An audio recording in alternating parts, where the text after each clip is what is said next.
Consciously, সত্যিকার অর্থে একেবারে বুঝে শুনে আপনি কবে বলেছেন আলহামদুলিল্লাহ?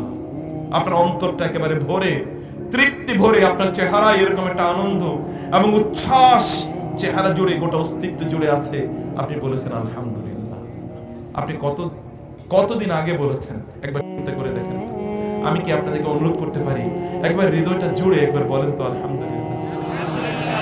একবার মনের ভিতর থেকে হাতটা দিয়ে দেখেন তো এখানে কোনো ভাইব্রেশন অনুভব করেন কিনা। আলহামদুলিল্লাহ যেন একেবারে ভিতর থেকে আসে।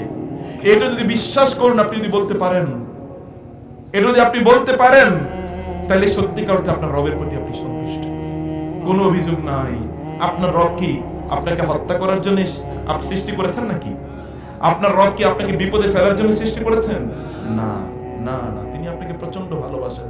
তিনি ক্ষমা করে দেন। বান্দা তুমি কত গুনাহ করবা বলো, তুমি কত গুনাহ করবা, তোমার যত গুনাহ আছে তার চেয়ে অনেক অনেক বেশি শক্তিশালী হলো আমার